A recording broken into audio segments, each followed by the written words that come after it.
പക്ഷേ ഇതിന് പിന്നിൽ നടന്നിരിക്കുന്നത് ഒരു ക്രിമിനൽ ഗൂഢാലോചനയാണ്. ഈ ഒരു ഗൂഢാലോചനയ്ക്ക് പിന്നിൽ പ്രവർത്തിച്ചവരെ നിയമത്തിന് മുന്നിൽ കൊണ്ടുവരാൻ ഉള്ള പ്രവർത്തനങ്ങൾക്കെല്ലാം അങ്ങേയറ്റം പൂർണ്ണമായ പിന്തുണ നൽകുക എന്നതാണ് നമുക്കിവിടെ ചെയ്യാൻ സാധിക്കുക.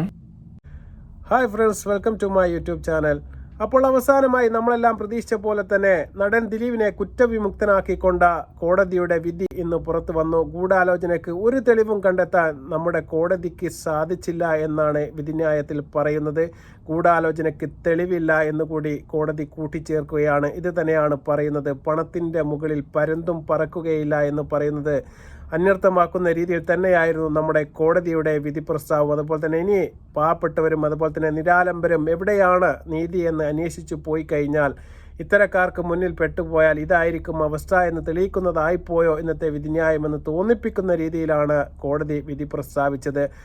എല്ലാവരും ഏകകണ്ഠേന നമ്മുടെ ആക്രമിക്കപ്പെട്ട നടിക്കൊപ്പം അല്ലെങ്കിൽ അവൾക്കൊപ്പം അല്ലെങ്കിൽ ഇരയ്ക്കൊപ്പം എന്നുള്ള ഒരു ക്യാപ്ഷനോട് കൂടിയാണ് ഞാനും ഈ വീഡിയോ തുടങ്ങുന്നത്. ഏതാനും മണിക്കൂറുകൾക്ക് മുമ്പേ തന്നെ ദിലീപ് കോടതിയിൽ നിന്ന് പുറത്തിറങ്ങിയപ്പോൾ അദ്ദേഹം ഒരു യുദ്ധത്തിനുള്ള പുറപ്പാട് എന്ന രീതിയിൽ പറഞ്ഞത് നമ്മളെല്ലാവരും കേട്ടതാണ്.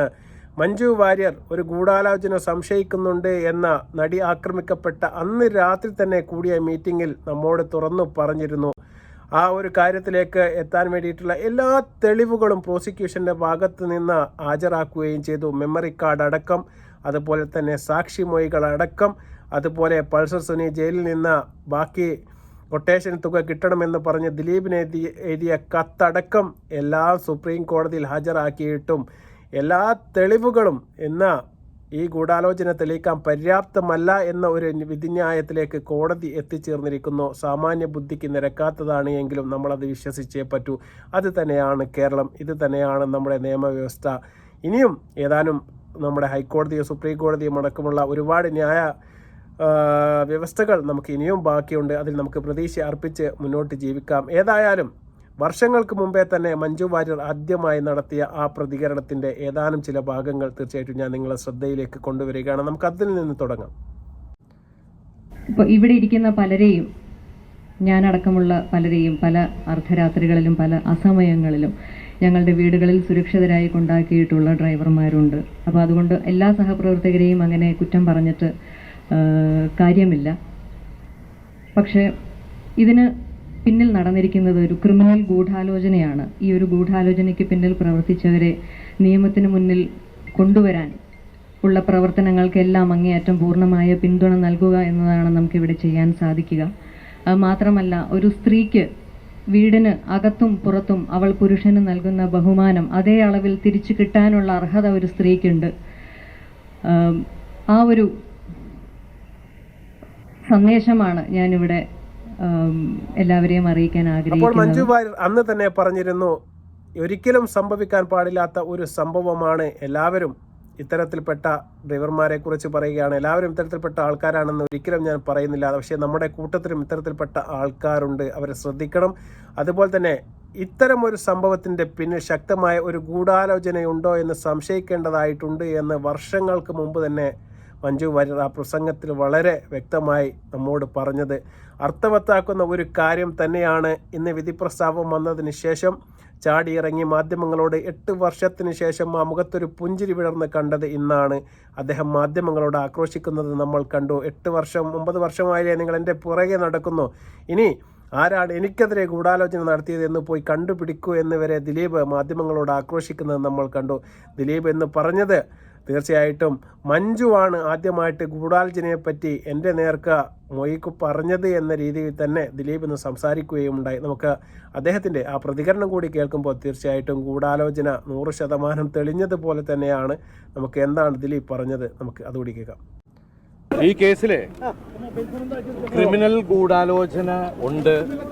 ആ ക്രിമിനൽ ഗൂഢാലോചന അന്വേഷിക്കണമെന്ന് മഞ്ജു പറഞ്ഞിടത്തുനിന്നാണ് എനിക്കെതിരെയുള്ള ഗൂഢാലോചന ആരംഭിച്ചത്.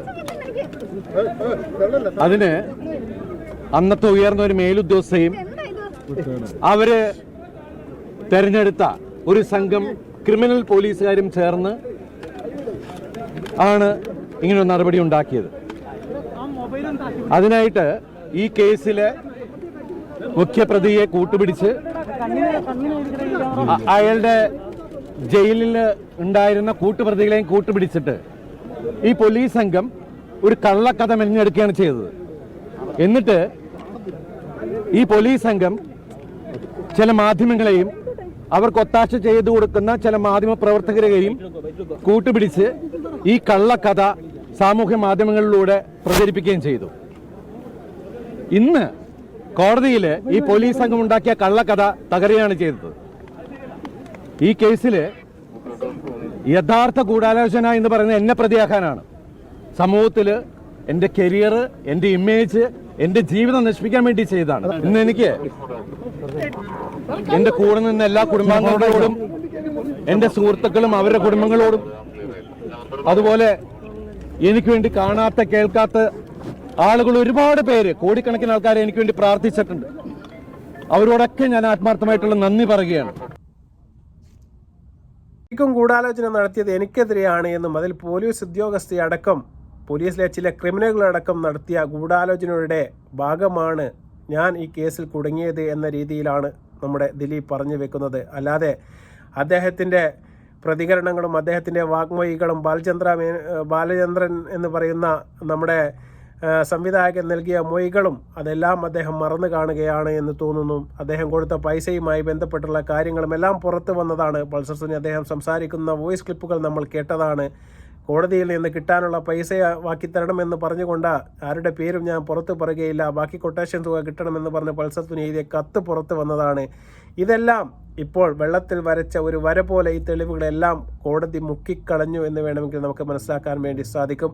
അതിജീവിതയ്ക്ക് ഒരുപാട് മനോധൈര്യം ഇനിയും കിട്ടട്ടെ എന്ന് മാത്രമാണ് എനിക്ക് പ്രാർത്ഥിക്കാനുള്ളത്. കാരണം ആളൂർ എന്ന് പറയുന്ന ഒരു വക്കീലിനെ നിങ്ങൾ കണ്ടു കാണും. ഇതിലും വലിയ വക്കീലായിരുന്നു അദ്ദേഹം. ഒരുപാട് ക്രിമിനലുകളെ ഇത്തരം കേസുകളിൽ നിന്ന് വളരെ മൈന്യൂട്ടായിട്ട് അദ്ദേഹം ഊരിക്കൊണ്ടു പോകുന്നത് നമ്മൾ കണ്ടതാണ്. അവസാനമായിട്ട് സൗമ്യ എന്ന് പറയുന്ന കുട്ടിയുടെ കൊലപാതകത്തിൽ അമ്മയുടെ കണ്ണുനീരിന് ദൈവം അവസാനം ഉത്തരം കൊടുക്കുന്നതെന്ന് നമ്മൾ കണ്ടു. അദ്ദേഹം ഇന്ന് എവിടെയാണ്? അദ്ദേഹം ഇന്ന് ഈ ഭൂമിയിൽ എവിടെയും ബാക്കിയില്ല എന്നുള്ളത് തന്നെയാണ് സത്യം. അതുപോലെ തന്നെ അവസാനമായിട്ട് ഈ ഒരു വിധി നമ്മുടെ നാട്ടിലെ നിയമ സംവിധാനത്തിനും അതുപോലെ തന്നെ കോടതികൾക്കൊന്നും നടപ്പിലാക്കാൻ സാധിക്കുന്നില്ല എങ്കിൽ ആത്യന്തികമായിട്ട് അവസാനം ഒരു ലോകമുണ്ട്, അവിടെ വിധി നടപ്പാവുക തന്നെ ചെയ്യും. അതിലെങ്കിലും നമ്മുടെ അതിജീവിതയ്ക്ക് ന്യായവും നീതിയും കിട്ടട്ടെ എന്ന് ആത്മാർത്ഥമായി ഞാൻ പ്രാർത്ഥിക്കുകയാണ്. ഇതുമായി ബന്ധപ്പെട്ട നമ്മുടെ ദിലീപിൻ്റെ വക്കീൽ പറഞ്ഞ ചില കാര്യങ്ങൾ നമുക്ക് അതുകൂടി കേൾക്കാം. ശേഷമല്ല ഉണ്ടാക്കുന്നത്. അവർ 5 സ്റ്റേറ്റ്മെൻറ്റുള്ള ആദ്യം ഒരു കേസും ഇല്ല. പിന്നെ ചില അറിയാത്ത ചില കാര്യങ്ങളുണ്ട്. ഈ അമ്മയുണ്ട് ഏറ്റവും അടുത്ത കൂട്ടുകാരി രമ്യ നമ്പീശൻ, പിന്നെ ഫിയാൻസി, അവരുടെ എല്ലാം പോലീസ് രേഖപ്പെടുത്തിയ മൊഴി കോടതിയിലുണ്ട്. അമ്മയെ വിസ്തരിച്ചില്ല, രമ്യ നമ്പീശനെ വിസ്തരിച്ചു, മറ്റേ വിസ്തരിച്ചു. ആ മൊഴികളിലെല്ലാം സിനിമയിലോ അല്ലാതെയോ ഒരു ശത്രുക്കളും ഇല്ലെന്ന് പറഞ്ഞേക്കുന്നത് അവരുടെ അറിവില്ല. പിന്നെ എങ്ങനെ ശത്രു വന്നില്ല? പോലീസ് മൊഴി നൽകിയവരെ കൂറുമാറി എന്ന് പറഞ്ഞാൽ കള്ളമൊഴി പോലീസ് രേഖപ്പെടുത്തിയ മൊഴിയൊന്നും സത്യമല്ലല്ലോ. ഒരു മൊഴി രേഖപ്പെടുത്താൻ കേസിന് ആവശ്യത്തിന് മൊഴി രേഖപ്പെടുത്തു, അത് സപ്പോർട്ട് ചെയ്തില്ലെന്നല്ലേ ഉള്ളൂ. അങ്ങനെ മൊഴി മാറി പ്രോസിക്യൂഷൻ സാക്ഷിയിലുണ്ട്.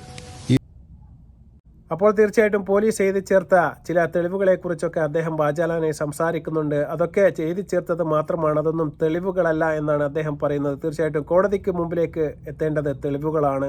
അദ്ദേഹം വക്കീലാണ്, അദ്ദേഹത്തിൻ്റെ വാദമാണ് അദ്ദേഹത്തിൻ്റെ ജോലി. തീർച്ചയായിട്ടും അദ്ദേഹം അത് വളരെ ഭംഗിയായിട്ട് നിർവഹിച്ചു. മലയാളിക്കരയെ എല്ലാവരെയും കണ്ണീരിലാഴ്ത്തിക്കൊണ്ട് സങ്കടത്തിലാഴ്ത്തിക്കൊണ്ട് ആണെങ്കിലും അദ്ദേഹത്തിൻ്റെ പ്രതിയായ ദിലീപിന് ന്യായമായ വേതനം കൈപ്പറ്റിക്കൊണ്ട് അതിന് അത്യന്തമായ രീതിയിലുള്ള ജോലി ചെയ്തിട്ട് ഒരു വിധി വാങ്ങിക്കൊടുക്കാൻ അദ്ദേഹത്തിന് സാധിച്ചു. തീർച്ചയായിട്ടും അദ്ദേഹത്തിൻ്റെ ജോലിയിൽ അദ്ദേഹത്തിന് അഭിമാനിക്കാം. ഇതുമായി ബന്ധപ്പെട്ട സമൂഹത്തിന് നിരവധി ആൾക്കാർ വലിയ രീതിയിലുള്ള പ്രതികരണവുമായും സപ്പോർട്ടുമായും എല്ലാം ഇപ്പോൾ പുറത്തു വരുന്നുണ്ട്. ഭാഗ്യലക്ഷ്മി ചേച്ചി തീർച്ചയായിട്ടും നമ്മുടെ അതിജീവിതയ്ക്ക് ഐക്യദാർഢ്യം പ്രകടിപ്പിച്ച ഒരു വോയിസ് മെസ്സേജ് ഇപ്പോൾ പുറത്തു വന്നിട്ടുണ്ട്. നമുക്കതുകൂടി കേൾക്കാം. അവളോടൊപ്പം തന്നെയാണ് ഇരിക്കുന്നത്, മരണം വരെ അവളോടൊപ്പം തന്നെയായിരിക്കും. ഇനി ആരൊക്കെ നിഷ്കളങ്കൻ എന്ന് പറഞ്ഞാലും ഞങ്ങൾ ആരും അത് വിശ്വസിക്കില്ല. എന്തുകൊണ്ട് ഈ വിധി എന്നുള്ളത് ഇവിടെ ചോറുണ്ണുന്ന ഓരോ മലയാളിക്കും മനസ്സിലാവും.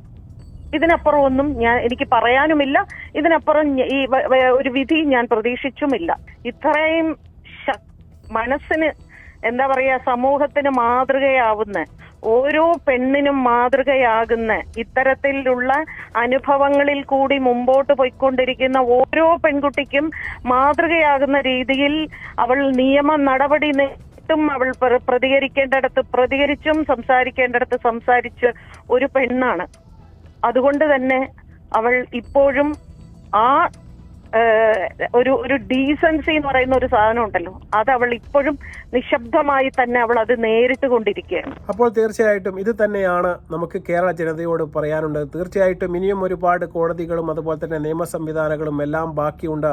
ഏതായാലും മനോധൈര്യം കൈവിടാതെ നമ്മുടെ അതിജീവിതക്കൊപ്പം നിന്നുകൊണ്ട് തീർച്ചയായിട്ടും മുന്നോട്ടുള്ള ഓരോ പ്രയാണത്തിലും ഓരോ പോരാട്ടത്തിനും നമ്മളെ കൊണ്ട് കഴിയുന്ന ഒരു ശക്തി ആ നടിക്ക് നമ്മൾ കൊടുക്കുക എന്ന് മാത്രമാണ് നമുക്ക് ചെയ്യാൻ വേണ്ടിയുള്ളത്. തീർച്ചയായിട്ടും അവർ ഒരു മാതൃകയാണ്. ഇനി ഇത്തരം കാര്യങ്ങൾ നേരിടുന്ന എല്ലാ പെൺകുട്ടികൾക്കും അല്ലെങ്കിൽ സ്ത്രീകൾക്കുമുള്ള ഏക ധൈര്യം എന്ന് പറയുന്നത് ഇത്തരത്തിലുള്ള അതിജീവിതമാർ ആയിരിക്കണം.